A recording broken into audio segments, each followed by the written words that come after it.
ऐसा मुल्क मौजूद है जो ना सिर्फ एक वादी पर कब्जा करके बैठा हुआ है बल्कि मुल्क के अपने अवाम कोरोना से ज्यादा अपनी हुकूमत और रियासत से खौफजदा हैं। दुनिया का वो मुल्क जिसका नाम क्या है, आप सब जानते हैं मैं किसकी बात करने जा रही हूँ, भारत।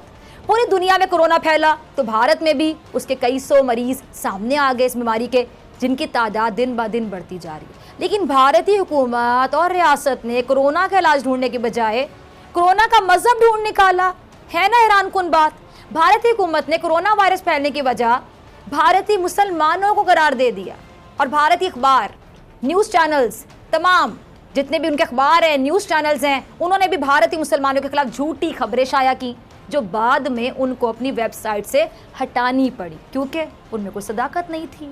और झूठ कितनी देर कायम रहेगा, झूठ के तो पाँव नहीं होते, फिर उन्होंने हटाया। भारत में इस गंभीर सूरत हाल में कह दें कि उसमें भी सिर्फ एक बयानिया फ़रोख्त हो रहा है, आया जा रहा है, और वो क्या है जी, पाकिस्तान और मुसलमान मुखालिफ बयानिया। अब समझ से बाहर है कि भारतीय हुकूमत क्यों अपने 20 करोड़ मुसलमानों का ताल्लुक पाकिस्तान से जोड़ने पर बाज़िद है।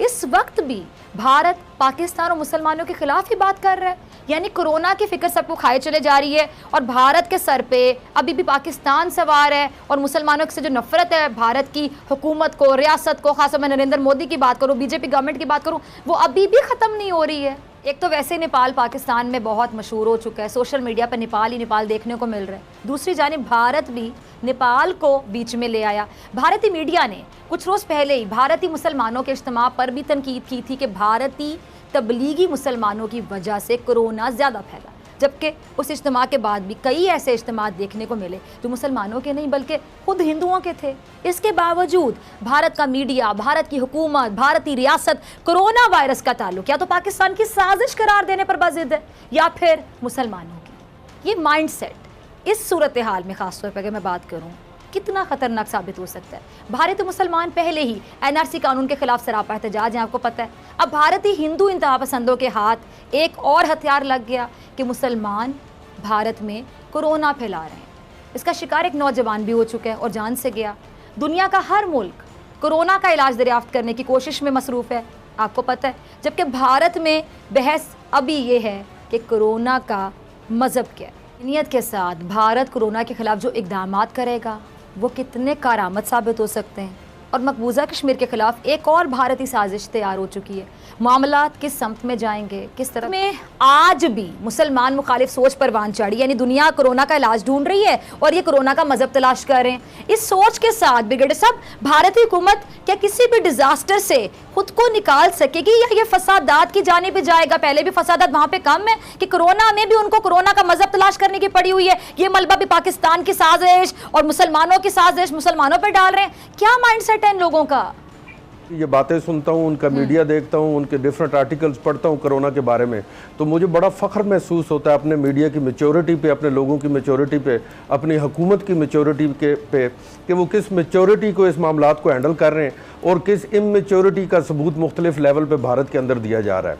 देखिए, भारत का एक माइंड सेट है और वो माइंड सेट शुरू से यही है, एंटी मुस्लिम माइंड सेट, और उस एंटी मुस्लिम को इतना ज़्यादा प्रोपोगेट किया जाता है कि उसको लामहला एंटी पाकिस्तान के रूप में दिया जाता है।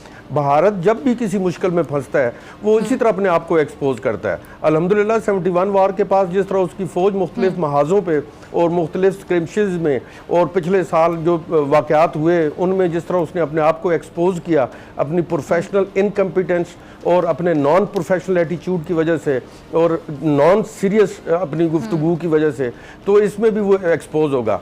आज मैं उनका एक मैगज़ीन पढ़ रहा था, द वीक, उसमें सोनी मिश्रा उनकी राइटर हैं, वो लिखती हैं कि अगर भारत का यही एटीट्यूड रहा जो अभी है और इस किस्म के इल्ज़ाम तराशी उसने जारी रखी तो सितंबर तक 80% भारत कोविड-19 का शिकार हो चुका होगा। कि यानी दुनिया की सबसे बड़ी जमहूरियत और अपने आप को मिनी सुपर पावर कहने वाले, स्पेशली साउथ ईस्ट एशिया के सुपर पावर कहने वाले लोग, वो अपने आप को बहुत सियाना और समझदार और अक्लमंद समझने वाली कौम, अगर उनकी हुकूमत की तरफ से और स्पेशली मीडिया की तरफ से अगर इस किस्म के बयानात आएंगे तो इस पर हम अफसोस के अलावा कुछ नहीं कर सकते।